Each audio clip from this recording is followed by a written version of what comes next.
Get out of here immediately! You don't belong at this premium check-in.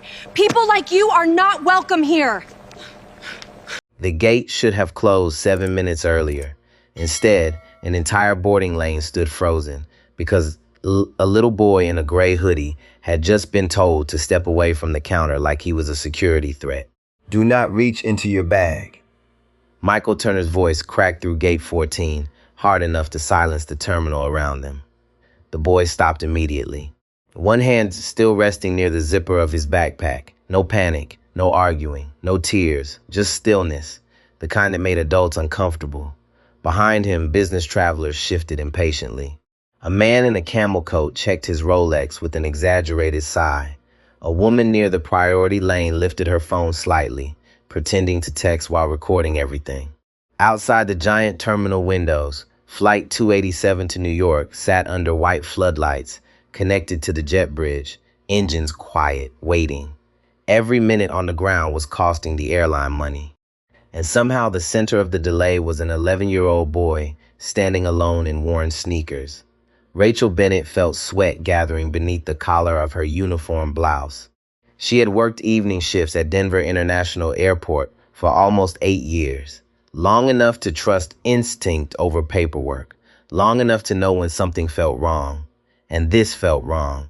The boarding pass in her hand still read the same thing it had 3 times already. Ethan Walker, Seat 3 Alpha, business class, paid in full, no fraud alerts, no booking flags. Nothing technically wrong, but the child standing in front of her did not look like the passengers who usually boarded first. That was the thought she would replay in her mind later, again and again, not because she said it out loud, because she did not have to. People reveal themselves most honestly through the assumptions they never question. "Where are your parents?" she asked again. "My mother's already in Manhattan," Ethan answered quietly. "My father flies in tomorrow." His voice was calm, controlled, too controlled. Rachel frowned harder. Children separated from parents usually looked frightened, or excited, or overwhelmed. This boy looked prepared. That bothered her more than fear would have. Michael stepped closer, broad shoulders stiff beneath his Navy supervisor jacket. At 46, he carried himself like a man who believed confidence alone could prevent chaos. He glanced once at Ethan, then at the backpack, then at the boarding pass. Decision made. Who purchased this ticket? He asked. "My office did." A few nearby passengers looked up immediately. Michael's eyes narrowed. "Your office?" "Yes, sir." "What office?" "Walker Holdings." The answer landed flat. No emotion, no hesitation. Like a child repeating something rehearsed. Michael folded his arms slowly. "Listen carefully, son. Kids do not walk alone onto international flights in business class without adult supervision. If there's something we need to know, now's the time." "There's nothing wrong," Ethan said. Again, calm, always calm. That was what unsettled the adults around him most. A teenage boy sitting near the charging station quietly angled his phone camera higher. An older woman beside the window whispered to her husband, "He's just a child." The husband leaned closer. "Maybe. But nobody travels like this unless money's involved. And there it was, the real thing hiding underneath the situation. Not safety, not protocol, class, appearance, expectation. Americans like to believe they judge people by character. But airports told the truth about people faster than churches ever could. Who gets questioned? Who gets believed? Who gets watched? Michael pointed toward the wall beside the gate scanner. "Step over there." Ethan obeyed immediately. No resistance, no complaint. That should have de-escalated everything. Instead, it made Rachel even more suspicious. In her experience, innocent people usually rush to explain themselves. This boy didn't explain anything. He simply waited, as if he already understood how adults behaved when they thought someone didn't belong. The boarding lane slowed to a crawl behind them. Passengers kept glancing toward the scene while pretending not to stare. Rolling suitcases clicked against the tile floor. An overhead announcement echoed through the concourse about weather delays in Chicago. Still, Ethan stood there silently beside the glass wall. Small, thin, hands folded lightly in front of him. Michael stepped closer. "I need written authorization from a parent or guardian." Ethan nodded once. "Okay." Then he reached carefully toward his backpack, and Michael snapped, "Do not reach into your bag." The words hit hard enough that nearby conversations died instantly. Even Rachel flinched. For the first time all evening, something shifted across Ethan's face. Not fear, disappointment, small, quiet, painfully adult. He slowly removed his hand from the zipper. "All right," he said softly. That should have been the moment someone realized what was happening. An 11-year-old child had just been publicly treated like a threat before anyone even checked his paperwork. But systems rarely stop themselves once authority commits publicly, especially when people are watching. Rachel could already feel the atmosphere changing around Gate 14. Phones lifting higher, passengers paying closer attention. The kind of attention corporations fear because it cannot be controlled once it spreads online. Still, Michael doubled down. "Call airport security," he told her. Rachel hesitated, only half a second. But Ethan noticed. Children notice hesitation faster than adults do. She picked up the phone anyway. "Yes," she said quietly into the receiver. "We need assistance at Gate 14. Possible documentation issue involving an unaccompanied minor." As she spoke, Ethan looked back through the terminal windows toward the aircraft waiting outside. The reflection in the glass made him look even smaller. But there was something else there too. Not helplessness, observation, like he was memorizing every face in the room, every choice, every tone. And somewhere deep beneath Rachel Bennett's growing discomfort was a realization she did not want to examine too closely. This was no longer about whether the child belonged on the plane. It was about why everyone had already decided he didn't. The two airport security officers arrived without urgency. That was the first thing Ethan noticed. No running, no hands near weapons, no alarm in their faces. Just two tired men walking toward another problem at the end of a long shift. Officer James Carter moved first. Early 50s, broad shoulders, gray beginning to show along the edges of his beard. The kind of man who has spent decades learning that panic usually made situations worse. Beside him walked Officer Luis Ramirez, younger, sharper, eyes moving quickly across the gate before settling on the boy near the window. James stopped a few feet away from Ethan. "You the passenger?" "Yes, sir." The officer studied him quietly. Children usually looked up at security officers with fear or embarrassment. Ethan just looked tired. James glanced toward Michael. "What's the issue?" Michael answered immediately. "Unaccompanied minor, international route, premium cabin, refused proper verification." Ethan spoke softly before James could reply. "I didn't refuse." Michael's jaw tightened. The officer looked between them. That tiny pause changed the atmosphere more than anyone realized. Because for the first time since this started, somebody was actually listening before deciding. James held out a hand toward Rachel. "Passport." She passed it over. The officer checked the photo carefully beneath the gate lights, then the boarding pass, then the name again, Ethan Walker. Seat 3 Alpha, everything valid. No stolen document alert, no mismatch, no restrictions. Luis stepped closer to the counter screen. "Any system flags?" Rachel swallowed. "No." "Fraud alert?" "No." Luis looked up slowly. "Then why are we here?" Michael crossed his arms tighter. "Because sometimes common sense matters before the system catches something." James kept reading the passport. He had heard versions of that sentence his entire career. Sometimes it prevented disaster. Sometimes it humiliated innocent people. And experienced officers learned the difference usually came down to one thing: whether anyone bothered to verify facts before acting on instinct. James looked back at Ethan. "You got identification besides this?" "Yes, sir." "And travel authorization?" "Yes." Michael stepped forward immediately. He attempted to reach into his bag before. The words hung in the air heavier than they should have. A few nearby passengers shifted uncomfortably. Even they could hear how absurd it sounded now. An 11-year-old child, a backpack, a boarding gate. Still, public embarrassment has momentum. Once adults commit to suspicion in front of witnesses, backing down becomes emotionally expensive. James nodded toward Ethan gently. "Okay, son." Slowly, open the bag. Ethan crouched without hurry. The terminal lights reflected softly across the polished floor beneath him. Around Gate 14, conversations had nearly disappeared completely now. The only sounds were distant rolling luggage wheels and the muffled airport announcement echoing overhead about delayed departures in Dallas. Every phone camera remained pointed toward the scene. Ethan unzipped the backpack carefully. No sudden movement, no fear. Inside sat neatly folded clothes, headphones, a small leather notebook, and a slim document folder. James took the folder, opened it. His expression changed almost immediately. Travel authorization, emergency contacts, private transfer information, executive handling notes, everything professional, everything exactly where it should have been from the beginning. Luis leaned closer. Well, there it is. Silence spread through the gate like cold water. Rachel felt her stomach tighten because now the situation looked different from every angle. Not because the documents changed, because the adults around them suddenly realized they had treated suspicion like evidence. James closed the folder slowly. Who packed this for you? I did. Who arranged your travel? My family office coordinated with the airline. Michael let out a short, disbelieving breath. Family office. Ethan nodded once. The supervisor studied him harder now, searching for attitude, for arrogance, for anything that would justify how far this had gone. But Ethan offered nothing, just calm. That calmness was becoming unbearable. A woman sitting near the charging station whispered quietly to her husband.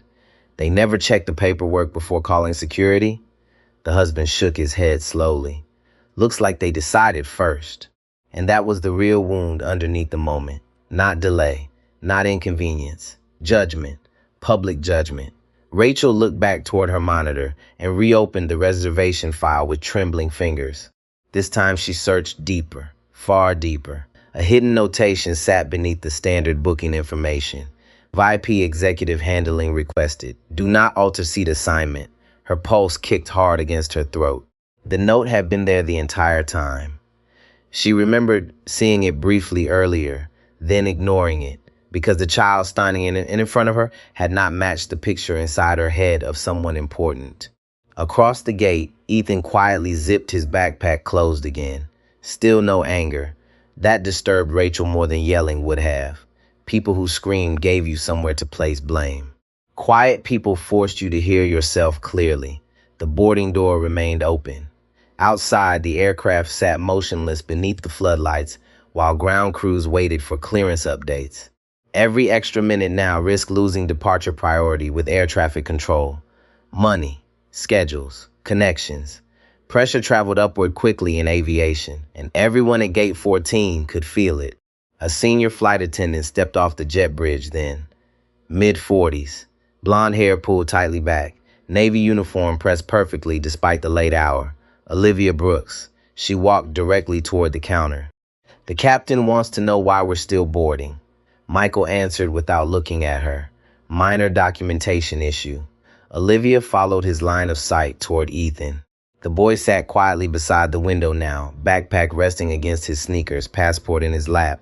Not crying, not hiding, just waiting. Her expression shifted almost invisibly. That child? Yes. Olivia frowned slightly. He's assigned to 3 Alpha. Michael looked irritated. And? She hesitated. Crew members noticed patterns after enough years in the air. Certain passengers, certain bookings, certain handling instructions. Business class seats close to the front often carried names connected to people airlines preferred not to upset. Executives, investors, legal counsel, board members. Olivia looked back toward Ethan again. Something about the situation felt badly off. Did anyone actually verify the booking before security got involved? She asked carefully. Michael's voice sharpened. We are handling it. That wasn't my question. For a second, the tension between them became visible. Not loud, not dramatic. Just 2 professionals realizing one of them might have crossed the line too early. Rachel stared silently at the hidden executive notation glowing on her screen. VIP handling. Protected seat assignment. Her chest tightened because she suddenly understood something awful. If Ethan Walker had looked wealthier, older, whiter, more polished, this never would have happened. And deep down, everyone at Gate 14 knew it too.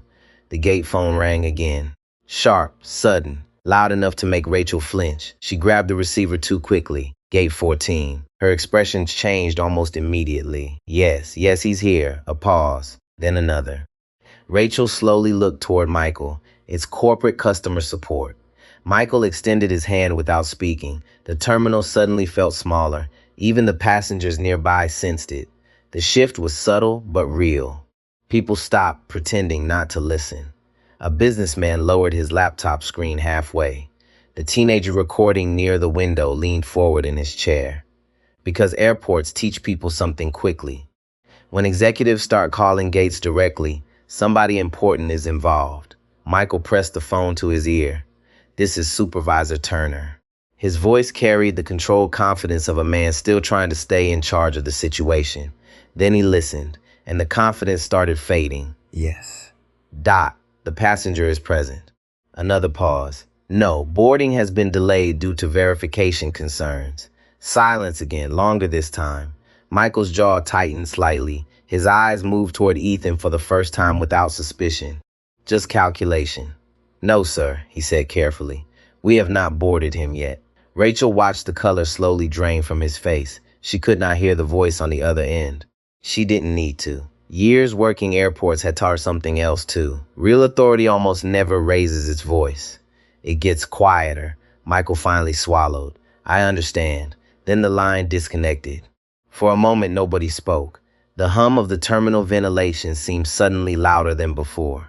Olivia stepped closer first. What did they say? Michael stared at the floor for half a second too long, then answered flatly. They asked why a protected executive passenger is being held under security review. The words landed hard. Officer James Carter shifted his weight slowly. Even he raised an eyebrow at that one. Rachel felt her stomach twist tighter. Protected executive passenger. Not celebrity. Not VIP. Executive. Different category entirely. Michael rubbed one hand across his mouth. They transferred the call to senior operations. Nobody moved after that, because in aviation, everybody knows what senior operations means. Not customer complaints, not customer service, money, liability, people whose decisions affect stock prices. Across the gate, Ethan remained seated near the window, exactly where he had been the entire time. Backpack beside him. Passport resting lightly in both hands, still calm, still watching. Olivia walked toward him slowly, not as crew, as a person. You want some water? She asked gently. Ethan looked up. For the first time all evening, a tiny piece of emotion crossed his face. Not relief, gratitude. Yes, Mom, I'll be right back. She disappeared briefly down the jet bridge. Rachel watched her go and suddenly felt ashamed of how long it had taken anyone to offer the child basic kindness. Not legal help. Not status recognition, just water. That realization hurt more than the corporate call, because mistakes made under pressure happen every day in airports. But dignity costs nothing. Officer Luis Ramirez leaned quietly beside James. This thing's getting ugly. James kept his eyes on Ethan. It already was. The younger officer exhaled softly. They really thought this kid was dangerous? No, James said after a moment. They thought he didn't belong. That sentence sat heavily between them. Nearby, the woman with sunglasses from earlier lowered her phone for the first time, not because the drama ended, because it stopped feeling entertaining. People enjoy public humiliation right up until they realize they participated in it. Michael reopened the reservation screen himself now, fingers moving faster than before. Search deeper, check notes, review flags. And there it was. Executive handling status. Priority protected booking. Do not delay boarding. The notation had existed from the start. His breathing slowed, because suddenly he understood something terrifying. This situation was no longer about making the wrong call. It was about why he made it so quickly. He glanced toward Ethan again. Gray hoodie, scuffed sneakers, cheap backpack. His instinct had filled in the rest of the story automatically, and now the entire gate had witnessed it happen in real time. Olivia returned, carrying a paper cup of water. She crouched slightly beside Ethan instead of towering over him. Another small detail, another human choice. Here you go. Thank you. You traveling often? Ethan nodded once. Enough. Olivia studied him carefully. There was something unusual about the way he spoke. Not arrogant, not rehearsed, measured, like someone raised around adults who expected precision. My mom says airports tell you what people are really like, he said quietly. Olivia blinked. What does that mean? Ethan looked through the giant terminal windows toward the aircraft waiting outside beneath the floodlights. People decide very fast who matters when flights get delayed. Olivia had worked commercial aviation almost 20 years, and the boy was right. Pressure strips politeness away faster than almost anything else. When schedules collapse, people reveal themselves, who they ignore, who they protect, who they blame first. Michael suddenly stepped forward again, not aggressive this time, careful. Ethan. The boy looked up. I'd like to move this conversation somewhere private. A few passengers exchanged glances immediately. Now he wanted privacy. Now, after an entire gate had watched a child get treated like a possible threat, Ethan tilted his head slightly. Why? Michael hesitated. Because, Doc, this situation should probably be handled more discreetly. Ethan held his gaze. It could have been. The silence afterward was brutal. Short sentence, soft voice, but it cut clean through every excuse in the room. Rachel stared down at the counter. Officer James Carter looked away completely. Even Olivia closed her eyes briefly, because nobody there could honestly argue with the child. Michael nodded once. You're right. And for the first time that night, he actually sounded human. Not authoritative, not defensive, just tired. The gate loudspeaker crackled overhead. Final boarding call for another flight somewhere down the terminal. A baby cried faintly in the distance. Rolling suitcase wheels echoed against polished floors. Normal airport sounds. But Gate 14 no longer felt normal. The teenager recording lowered his phone completely now. This is gonna blow up online, he whispered to his friend. His friend shook his head slowly. It should. Rachel's computer flashed suddenly. New internal message. Priority escalation notice. Her throat tightened as she read it. Airport operations director en route to Gate 14. She looked at Michael immediately. His face went still. Operations directors did not come down to gates personally. Ever. Not for delays. Not for customer complaints. Not for routine mistakes. If one was physically walking across the terminal toward them, it meant somebody far above all of them wanted eyes on the situation immediately. James Carter quietly closed his incident notebook. Well, he murmured softly. What? The older officer watched Ethan sitting calmly beside the window. The truth's about to matter more than procedure. And somewhere deep down, every adult at Gate 14 suddenly realized the same thing.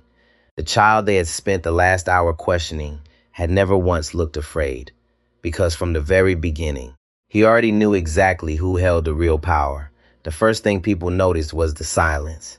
Not complete silence. Airports are never silent. Announcements still echoed overhead. Coffee machines hissed from the cafe across the concourse. Somewhere down the terminal, a child laughed too loudly before a tired mother shushed him. But around Gate 14, the noise changed.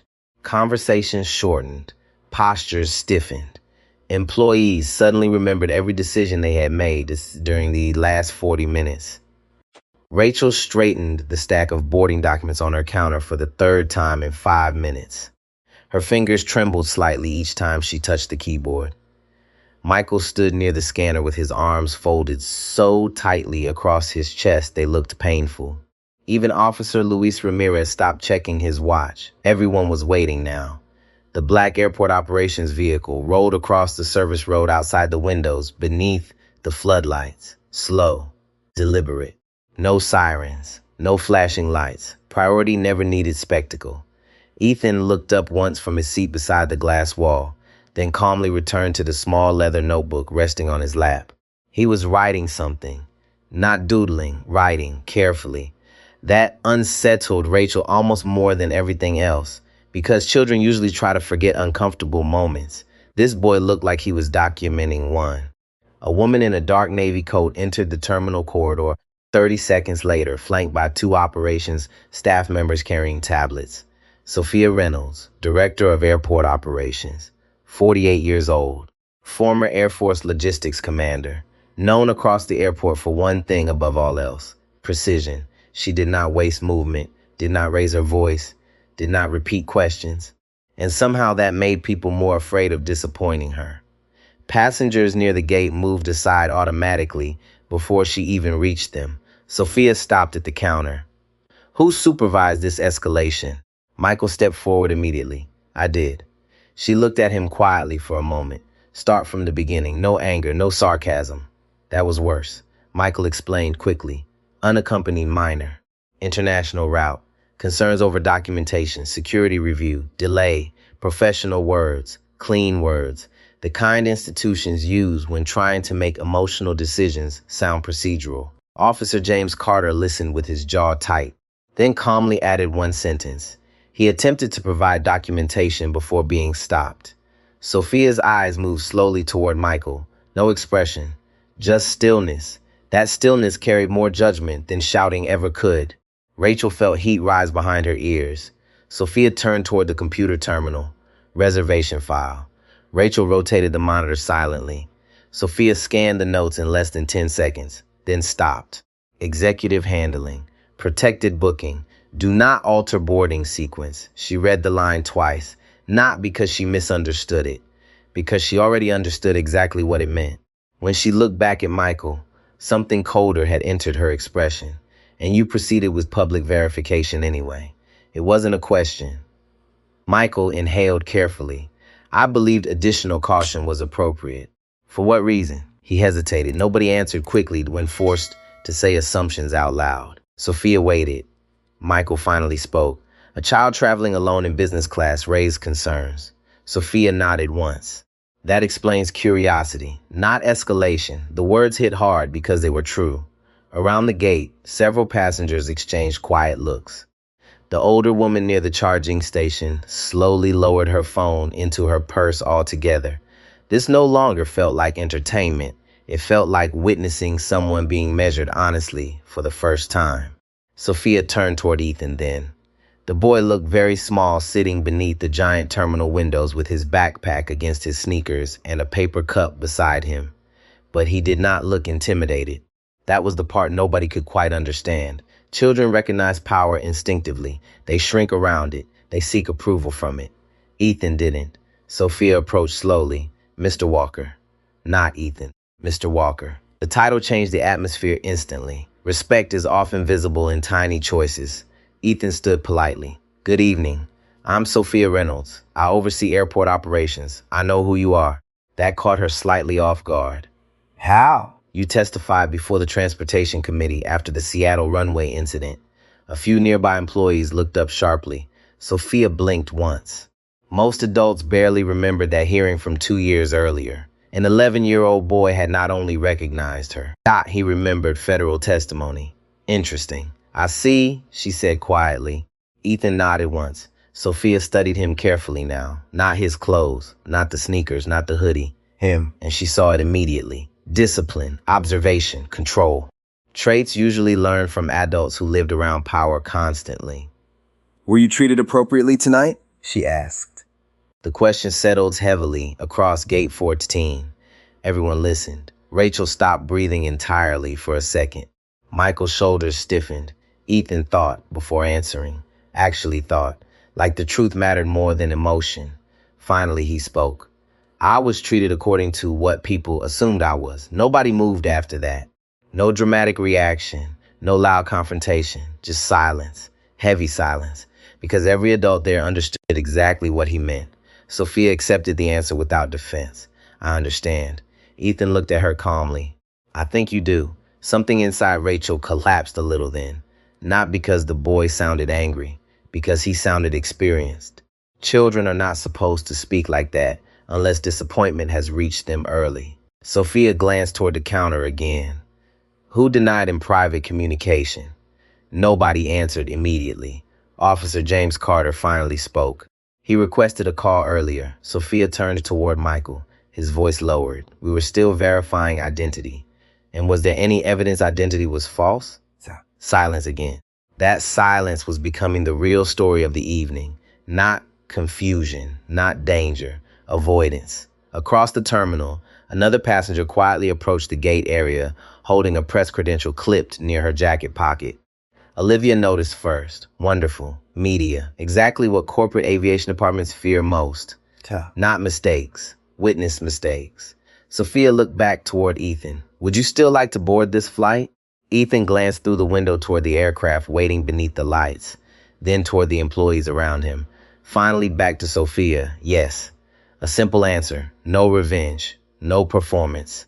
No triumph. Just travel. and somehow that made everything feel worse because the child at the center of the humiliation was behaving with more maturity than most of the adults responsible for it. Sophia folded her hands lightly. There will be a formal review of tonight's decisions. Michael nodded slowly. Yes, Mom. Rachel stared at the floor. Officer Luis Ramirez quietly shifted his stance near the gate entrance. Even he could feel the mood changing now. This was no longer about a delayed flight. It was about accountability, about what people reveal when they think no important person is watching. Then Rachel's monitor flashed again. Another incoming message. Priority read. Her throat tightened as she opened it. She read the first line once, then twice, and all the color left her face. Sophia noticed immediately. What is it? Rachel looked toward Ethan before answering. Mom, someone from the Walker family office has arrived.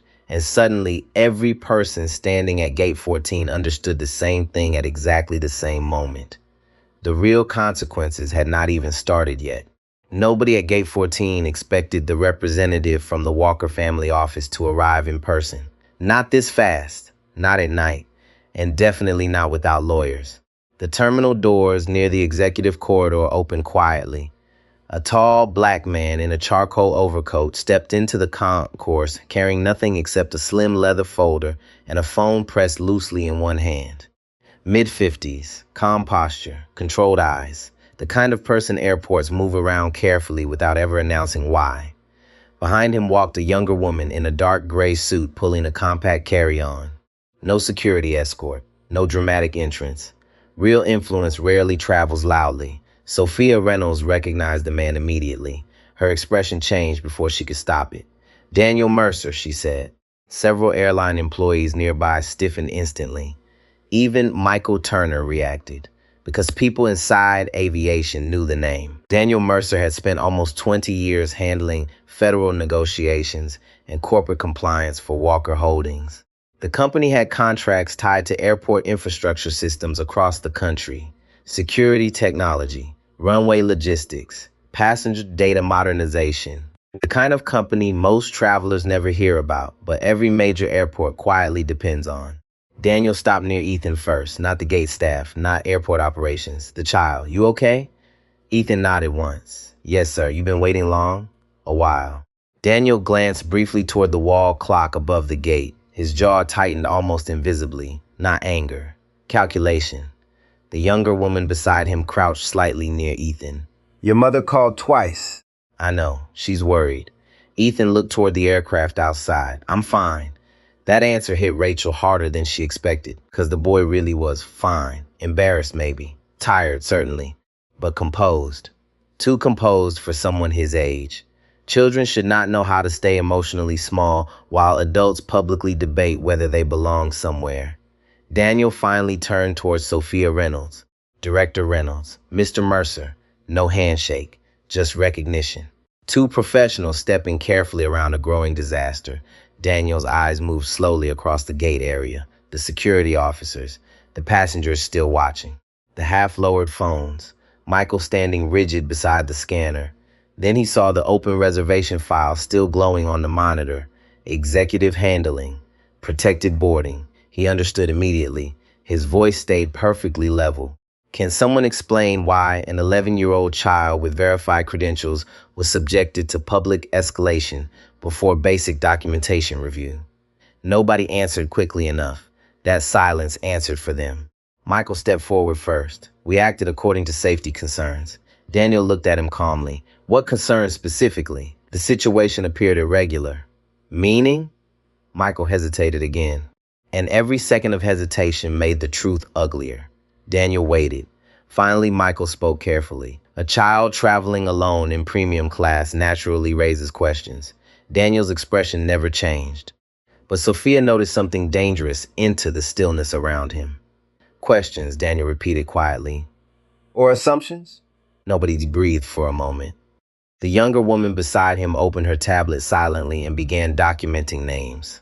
Rachel saw it happen and felt cold spread through her chest, because now this was official, not gossip, not customer service, documentation. The beginning of consequences. Officer James Carter stepped slightly closer. For the record, the child cooperated fully once we arrived. Daniel nodded respectfully toward him.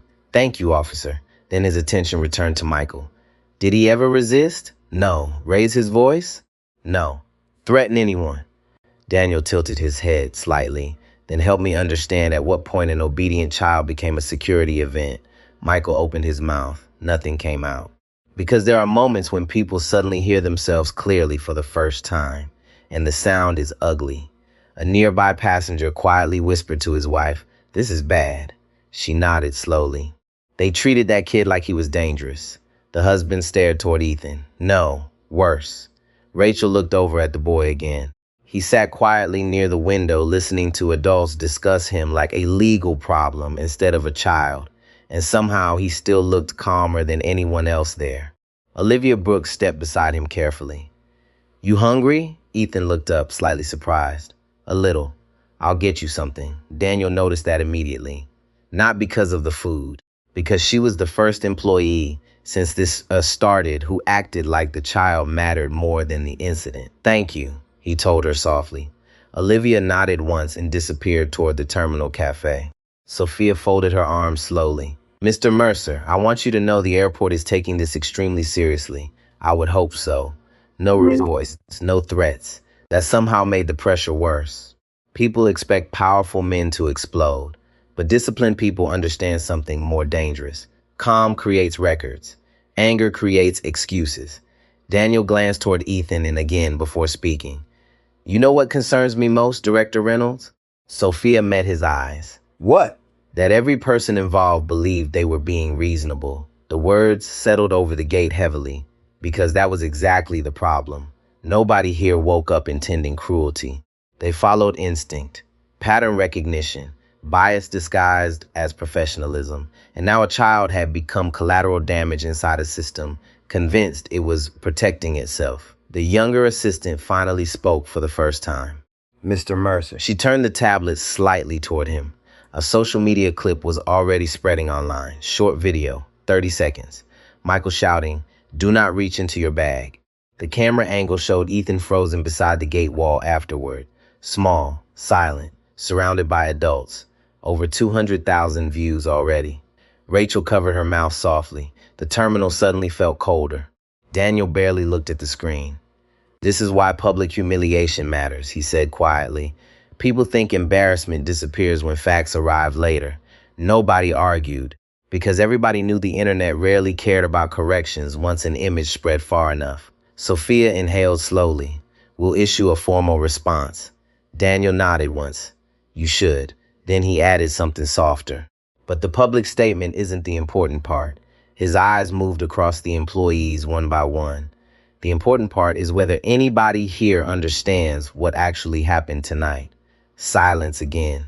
Deep silence. Not defensive this time. Reflective. Even Michael looked different now. Smaller somehow. Like certainty had finally drained out of him. Daniel walked toward Ethan then. You still want to take this flight? Ethan looked toward the aircraft through the glass. The runway lights shimmered against the dark Colorado night beyond the terminal. Yes. Daniel studied him quietly. You sure? Ethan nodded once. I don't want this to become bigger than it already is. Several adults lowered their eyes after hearing that, because the child in front of them had just shown more emotional restraint than most grown men ever learn. And somewhere deep inside Gate 14, shame finally began replacing defensiveness. Olivia returned carrying a paper bag and a bowl of soup balanced carefully on a cafeteria tray. Chicken noodle. Airport food. Overpriced. Too salty, but warm. And right then warmth mattered more than quality. You probably haven't eaten, she said softly. Ethan looked genuinely surprised again. No, Mom. She handed him the tray carefully. Careful. It's hot. Thank you. The boy spoke with the same quiet politeness he had shown all night. No bitterness, no attitude. That made the guilt around Gate 14 heavier by the minute. Because kindness offered after humiliation always arrives late. Ethan rested the tray beside him and slowly peeled back the plastic lid from the soup. Steam rose into the cold airport air between them. Olivia noticed his hands. Steady, not shaking. Most adults would have been rattled by now. She sat carefully in the empty chair beside him. My son's around your age. Ethan glanced at her. Does he travel alone? Olivia smiled faintly. No chance. His mother would lose her mind. For the first time all evening, the corner of Ethan's mouth almost moved. Almost. Then the expression disappeared. Daniel Mercer stood several feet away speaking quietly with Sophia Reynolds while the younger assistant typed notes into her tablet at rapid speed. Rachel could hear fragments. Legal exposure. Passenger escalation protocol. Federal reporting obligations. Each phrase tightened the knot in her chest further. Because she understood what corporate language really meant. Not punishment. Documentation. Everything tonight was becoming permanent. Michael remained near the gate scanner, staring at the floor beneath the boarding lane ropes. He had stopped trying to defend himself 20 minutes earlier. That was the moment the situation truly changed. Defensive people still believe they are right. Silent people usually know they crossed a line. Officer James Carter approached him slowly. "You okay?" Michael exhaled through his nose. No. James nodded once. "That's probably appropriate." The supervisor looked over toward Ethan. The child sat quietly eating soup while adults in expensive coats discussed institutional liability around him. Michael shook his head faintly. "I thought I was protecting the flight." James kept his voice calm. "You were protecting your assumption." The sentence landed harder than any accusation could have, because deep down Michael already knew it was true. James had spent 30 years in security work, military bases, federal buildings, airports, and experience had taught him something younger officers often resisted at first. Real threats rarely look the way fear imagines they will. Bias makes people feel sharp while actually making them blind. Across the gate, passengers had started speaking in softer voices now. Not because tension disappeared, because shame had entered the room. The older businessman with the Rolex finally closed his laptop completely. A woman who recorded the confrontation earlier quietly deleted a video from her phone. Not everyone did, but some did. And that mattered, because humanity often survives in tiny private choices nobody applauds. Sophia stepped away from Daniel after another low conversation. She approached Rachel directly. "Walk me through the first interaction." Rachel's throat tightened immediately. Every employee knows that tone, not angry. Precise. The tone used when facts matter more than feelings. Rachel swallowed. "He came to the priority lane with a business class boarding pass." And? "I thought it might be fraudulent." "Why?" The question arrived gently. That somehow made it harder. Rachel searched desperately for professional language. Unaccompanied minor, irregular presentation, behavioral indicators. But every explanation collapsed under one simple truth. The child did not look like someone she expected to see in business class. And now saying anything else sounded dishonest even to herself. Finally, she answered quietly, "I made assumptions based on appearances." Sophia held her gaze. To Rachel's surprise, the director did not humiliate her, did not lecture. Instead, she asked something worse. "Do you understand why that matters?" Rachel's eyes drifted toward Ethan, still eating quietly, still composed. "Yes." Sophia folded her arms lightly. "Tell me." Rachel's voice lowered almost to a whisper because if he had looked wealthier, older, dot more polished, none of this would happen. The director nodded once. Not approval, recognition. That's the first honest thing anyone has said tonight. Rachel looked down immediately. Her eyes burned suddenly, not from fear of losing her job, from the realization that she had become the kind of adult she used to hate when she was younger.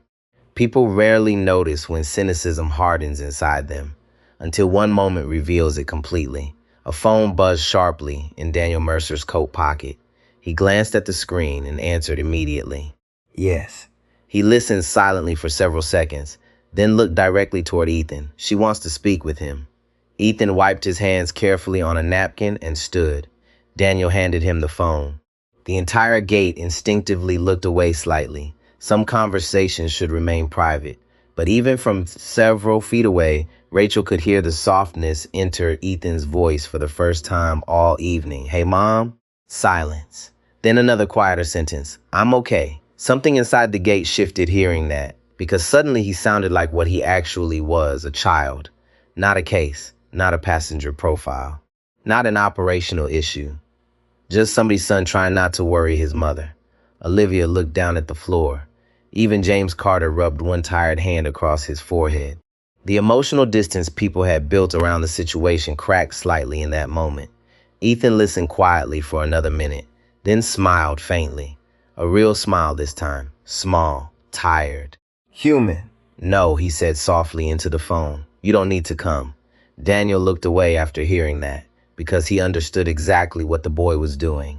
Protecting the adults from becoming even more ashamed. That kind of emotional restraint in children never appears naturally. It gets learned, usually early, usually around powerful people who expect composure under pressure.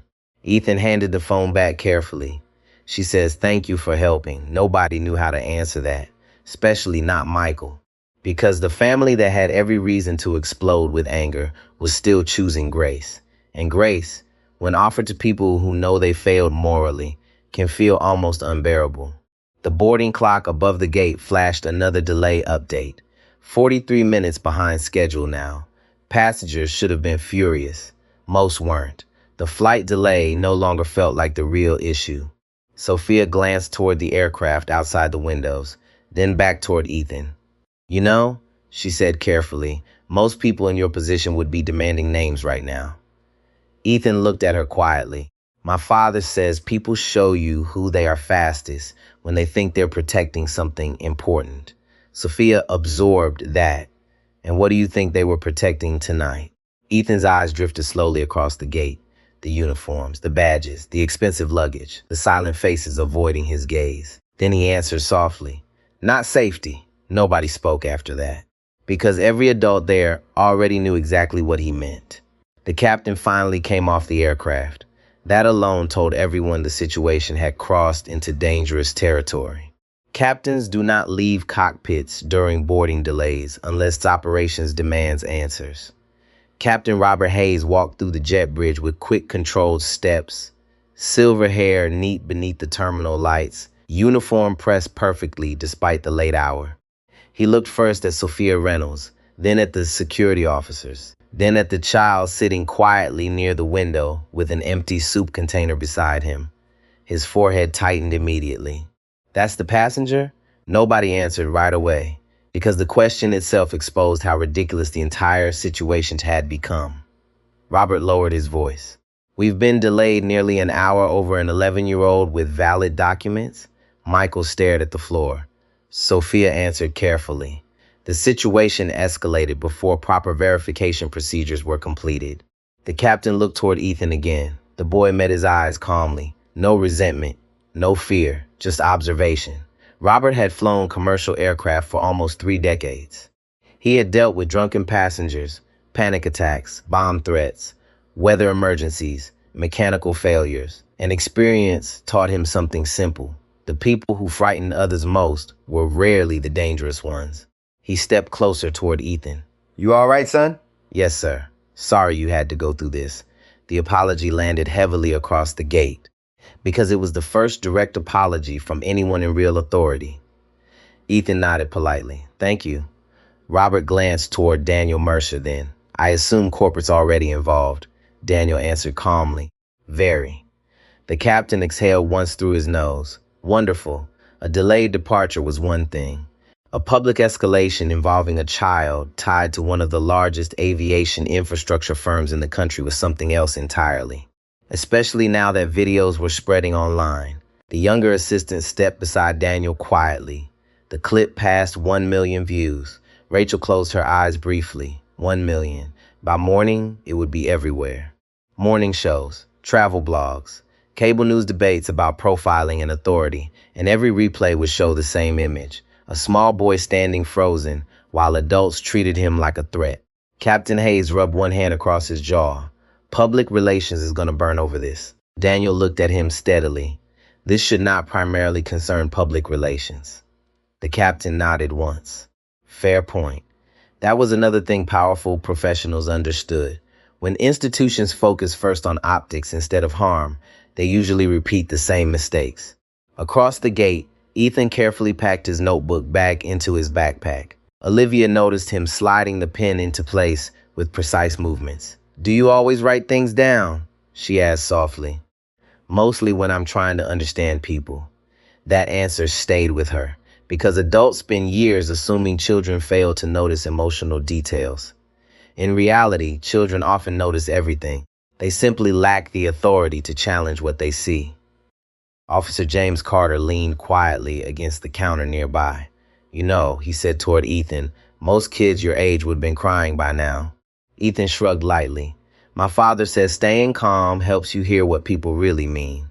James almost smiled. "Almost. Your father sounds smart. He notices patterns." The older officer looked around Gate 14 slowly. Phones lowering, employees avoiding eye contact, passengers whispering quieter now than before. Yeah. Patterns. Sophia's phone vibrated sharply in her hand. She checked the screen, then looked immediately toward Daniel. They want a conference call. Daniel already knew who they meant. Corporate legal, airline executives, risk management. The machinery had started moving. Sophia stepped several feet away while answering. "Yes, this is Reynolds." Her posture straightened instantly, listening, explaining, choosing words carefully. Everyone nearby watched her expression tighten little by little. Not panic, pressure. The kind created when people above you realize a problem is bigger than first reported. Michael sat down heavily in one of the boarding chairs for the first time all night. He suddenly looked older, tired in a way sleep would not fix. Rachel approached slowly. "Michael." He shook his head before she finished. "I know." She lowered her voice. "I should have checked the file properly. We both should have." Silence settled between them. Then Michael quietly admitted the thing neither wanted to say aloud earlier. He just didn't fit the picture. Rachel stared at him, not because she disagreed, because hearing it spoken honestly sounded awful. Michael noticed immediately. "That's the truth, isn't it?" She looked over toward Ethan, gray hoodie, scuffed shoes, small backpack. A child most wealthy travelers would barely notice passing through a terminal, and yet somehow connected to people powerful enough to freeze an airport operation within minutes. "Yes," she whispered finally, "that's the truth." Michael leaned back slowly in the chair. "I spent years telling younger staff not to stereotype passengers." Rachel looked down. "So did I." That was the cruel part about bias.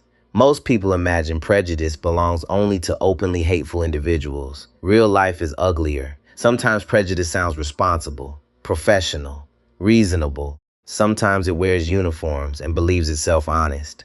Sophia returned from the call several minutes later. Her face had gone completely still. Corporate stillness, the kind executives wear before delivering difficult truths. "The airline board has been informed," she said quietly. Even the passengers nearby reacted to that. Board level, this had officially become catastrophic internally. Captain Hayes muttered under his breath, "Jesus." Daniel remained calm. "What are their instructions?" Sophia looked toward Ethan first before answering. "They want full preservation of all surveillance footage and employee communications connected to the incident." Rachel's stomach dropped. Preservation orders meant legal exposure was now expected. No more internal misunderstanding narrative. No more casual cleanup. Everything said tonight mattered now. Every expression, every command, every delay. Officer Luis Ramirez crossed his arms tightly. All this over one bad judgment call. James looked at him carefully. "No," the officer said softly, "over a system full of them." That sentence settled deep into the terminal air because everyone knew he was right. The issue was never only Ethan Walker. The issue was how quickly ordinary people become suspicious when someone violates invisible social expectations. An older black woman sitting near the charging station suddenly spoke up from across the gate. Quiet voice, steady voice. "I traveled through airports for 40 years, she said. "This ain't the first time I've watched people decide who belongs somewhere." Nobody interrupted her. You just happened to pick the wrong child tonight. Complete silence followed. Not angry silence. The worst kind. Truthful silence. Ethan looked toward the woman and gave a small, respectful nod. She nodded back. Two strangers understanding something painful without needing more words. And for the first time since the evening began, several people at Gate 14 stopped looking at Ethan Walker as the center of the problem and started looking at themselves instead.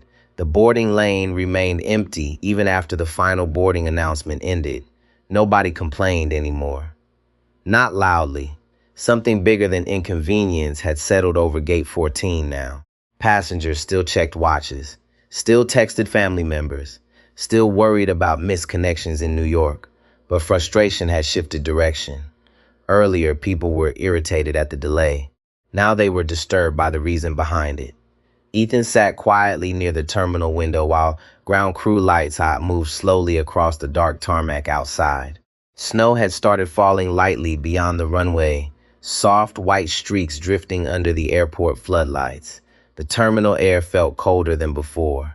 Or maybe people were just more aware of themselves. Daniel Mercer stood near the counter, reviewing messages on his phone when another operations employee approached Sophia Reynolds carrying a printed folder. Not digital, printed.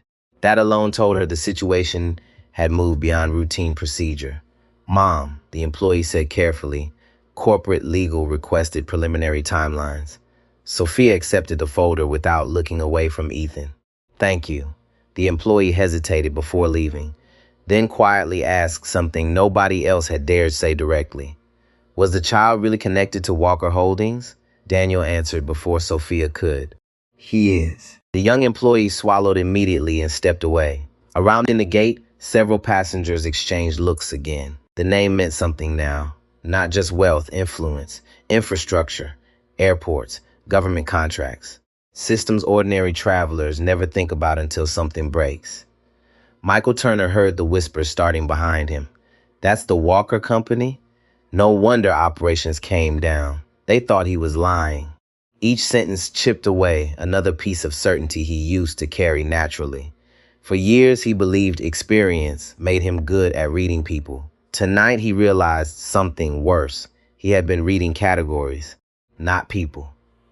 Rachel remained behind the counter, pretending to organize boarding groups that everyone knew were no longer relevant. Her hands moved automatically, mind somewhere else entirely. She kept replaying the same moment.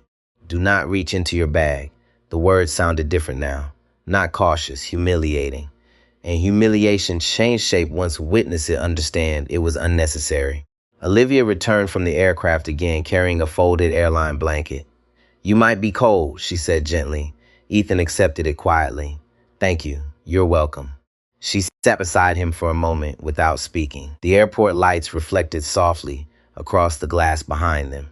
Travelers moved through the terminal farther away, unaware an entire moral reckoning was unfolding near one delayed flight. Olivia glanced toward the leather notebook in Ethan's lap. "You writing about tonight?" "A little." "What are you writing?" Ethan looked down at the page before answering. "Things people reveal when they think someone has less power than they do." The sentence landed softly, but Olivia felt it deep in her chest, because she had seen it too. Flight attendants see humanity at altitude every day. Kindness, cruelty, entitlement, fear, and power changes people fastest when they believe nobody important was watching. "You know," she said carefully, "most adults never learn that lesson." Ethan looked toward her. "My mother says some adults stop questioning themselves because it hurts too much." Olivia stared at him quietly. No child should sound this emotionally experienced, but some do. Especially children raised around systems where image and status shape every room. At the far end of the gate, Captain Robert Hayes spoke quietly with Officer James Carter. "This thing will probably end careers," the captain muttered. James shook his head slowly. "It should change training." Robert looked surprised. The older officer continued, "If all we do is punish people, nobody learns anything. They just get better at hiding the same behavior." That stayed with the captain. Because aviation survives through systems, checklists, corrections, accountability. Pilots are taught something from the first day of training. A hidden mistake is always more dangerous than an admitted one. Sophia Reynolds opened the printed report folder slowly. Inside sat preliminary summaries already being drafted by legal review teams. Timeline discrepancies, escalation questions, passenger witness accounts. One section highlighted in yellow caught her attention immediately. Passenger reports indicate child remained calm and compliant throughout entire incident. She closed the folder slowly. That sentence mattered, because calm compliance removes justification from institutional overreaction. Sophia looked toward Michael again. Walk with me. He followed her several yards away from the passengers near an empty gate across the corridor. What happens now? He asked quietly. Sophia answered honestly. I don't know yet. Michael nodded once. Then after several seconds, I didn't think I was profiling him. No one ever does. The answer came immediately. Not cruel. Just true. Sophia folded her arms. You know what concerns me most? Michael waited. That nobody involved stopped to ask whether the child felt safe. He looked down instantly because she was right again. Every conversation tonight focused on protecting systems, flights, procedures, security. Almost nobody asked what the experience felt like for the child standing alone inside it. That realization hollowed something out inside him. Back near the window, the older black woman from earlier slowly approached Ethan with careful steps. Young man, She said softly. Ethan looked up immediately. Yes, Mom? She smiled gently. I just wanted you to know, you handled yourself with more dignity than most grown folks in this airport.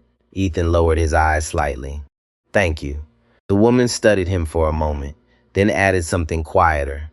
Don't let this place teach you to become hard. The sentence hit several people nearby harder than she realized, because bitterness is often how humiliation survives. The woman squeezed his shoulder gently before returning to her seat.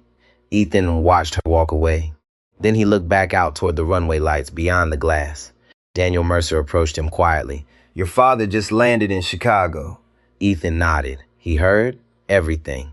A pause. He angry? Daniel considered the question carefully. No. Ethan looked surprised at that. Daniel crouched slightly beside him. He's disappointed. In me? The older man's expression softened for the first time all evening. No, Ethan. A long silence passed between them.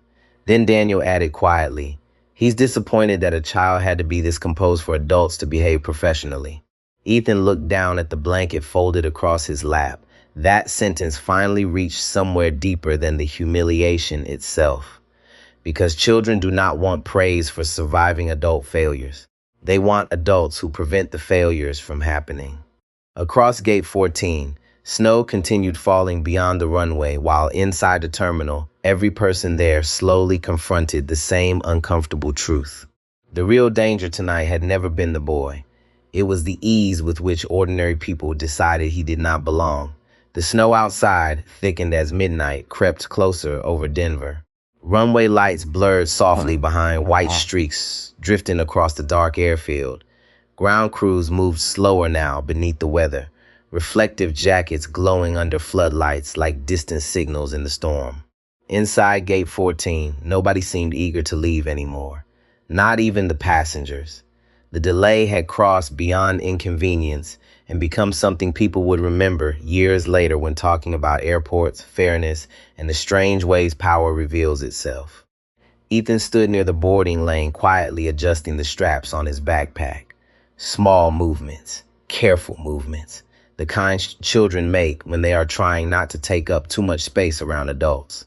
That detail bothered Olivia Brooks more than anything else. She had seen frightened passengers before, angry passengers, entitled passengers. But there was something heartbreaking about a child instinctively minimizing himself to make grown people more comfortable. Sophia Reynolds walked back toward the gate, carrying her phone tightly in one hand. Corporate approved departure, she said to Captain Hayes, but they want direct reports filed before sunrise. The captain nodded once. Understood. Sophia looked toward Ethan then.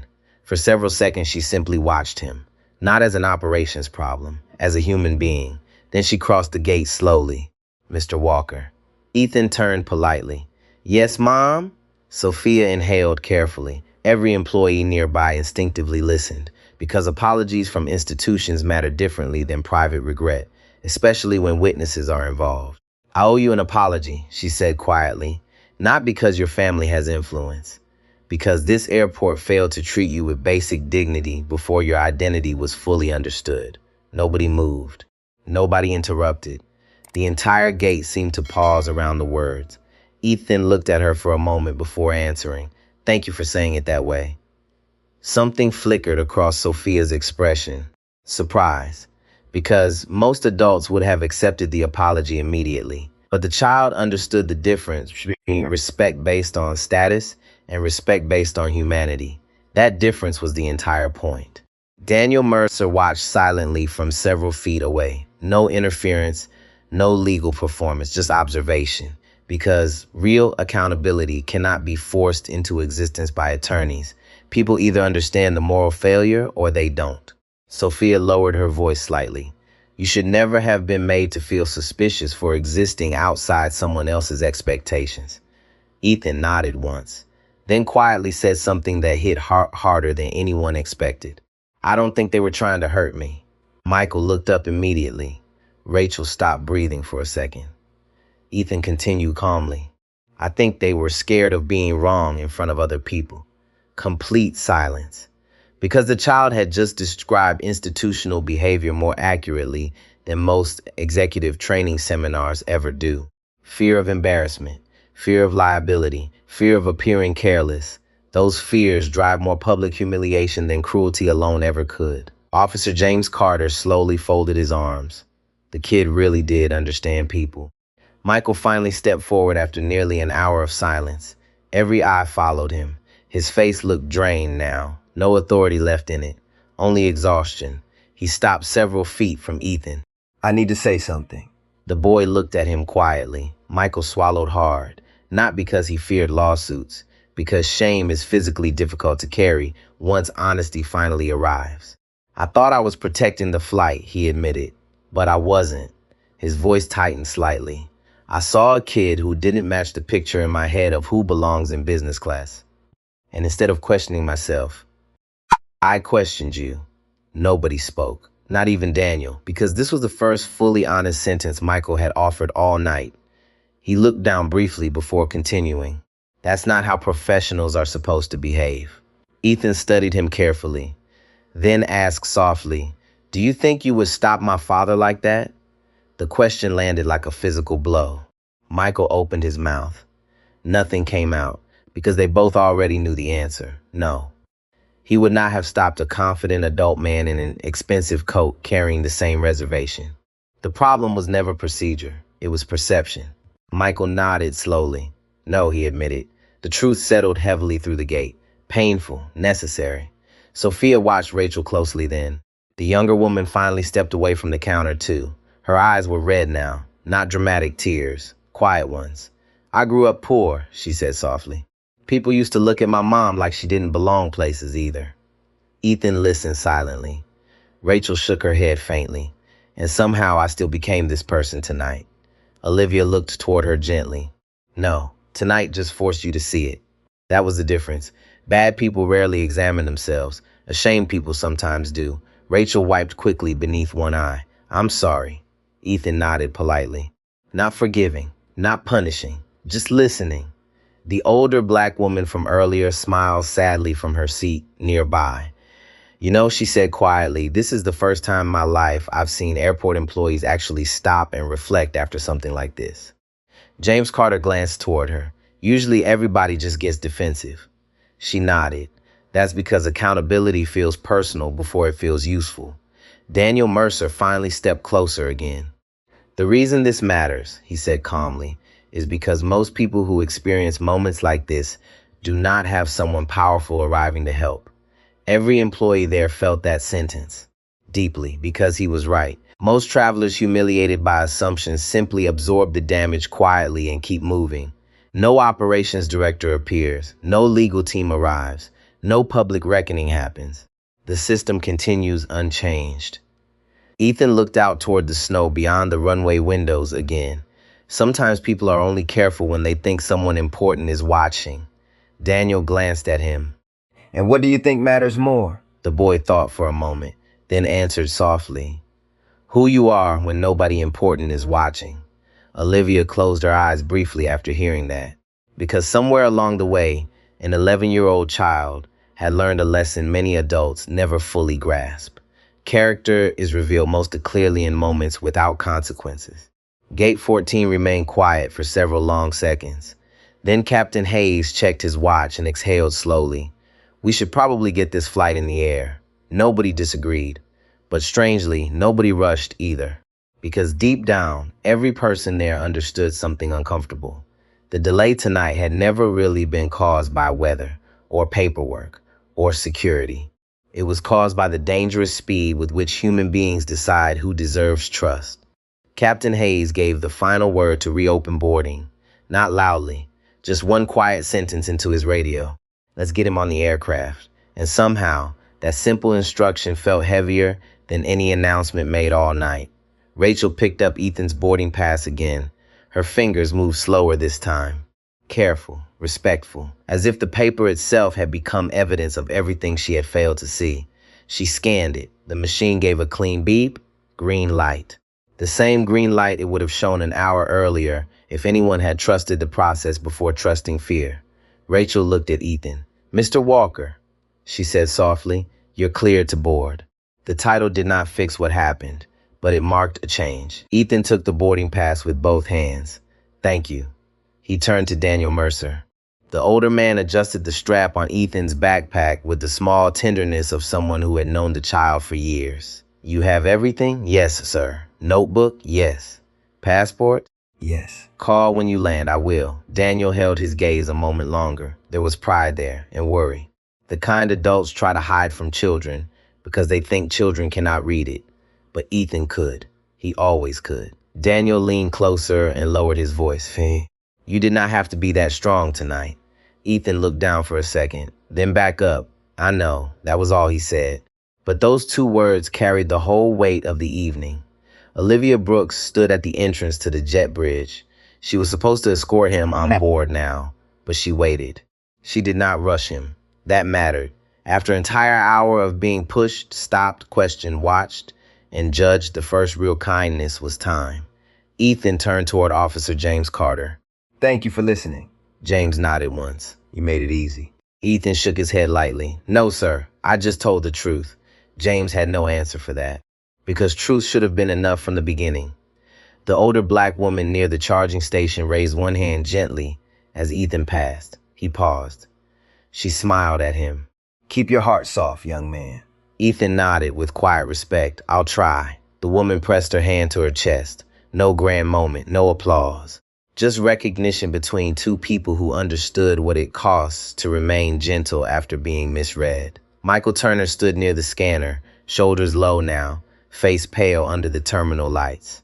For most of the night, he had looked like a man in charge. Now he looked like a man standing beside the damage he had caused. As Ethan approached, Michael stepped forward. Not too close, not blocking the path, just enough to speak. "Ethan." The boy stopped. Michael swallowed. "I'm sorry." The words came out rough, human, too late, but real.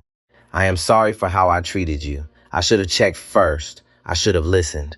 I let my assumptions lead me." Ethan looked at him carefully. Around them, nobody moved. Not Rachel, not Sophia, not Daniel Mercer, not the passengers still watching from their seats. The boy did not smile. He did not offer easy forgiveness. He simply nodded. "I hope you check first next time." Michael's face tightened. "Yes," he said quietly. "I will." That was all. And maybe that was enough for one night. Not redemption, not absolution.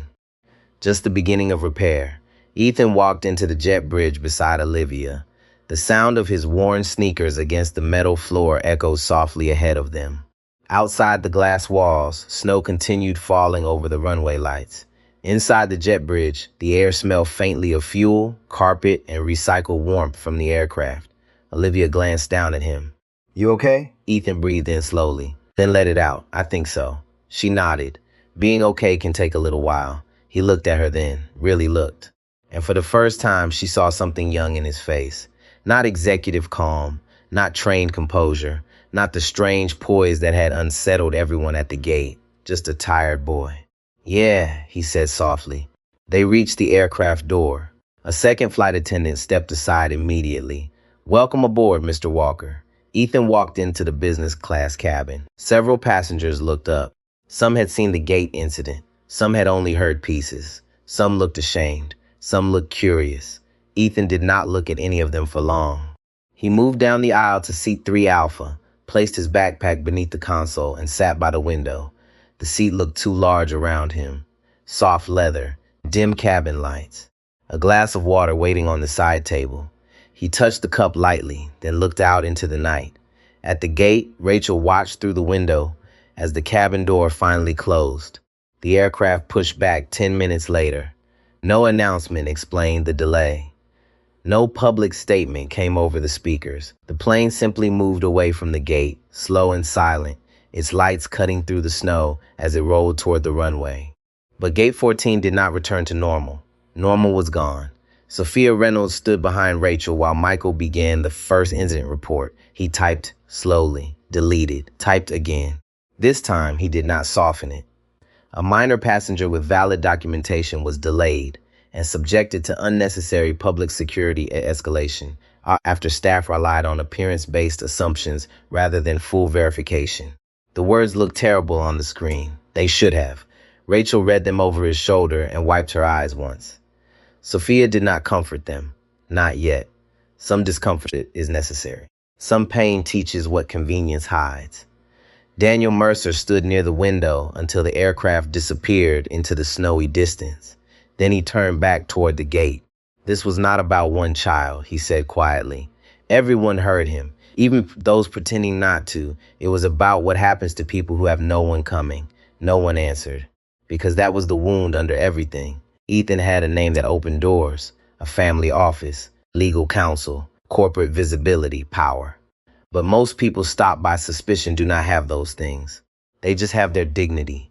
And too often, that is the first thing taken from them. Inside the aircraft, Ethan watched Denver shrink beneath the clouds. The city lights blurred through the falling snow until they looked like scattered gold dust. He opened his notebook one last time and wrote a single sentence. Respect should arrive before recognition. Then he closed the notebook and leaned back against the seat. For the first time all night, his shoulders relaxed, not completely, but enough. And on the ground below, in a gate that would look ordinary again by morning, a few adults finally understood that professionalism without humanity is just control with a name tag. If this story reminded you that every person deserves dignity before status, take a moment to like this video, subscribe for more stories that speak to truth and compassion, and comment these 3 words: respect before judgment.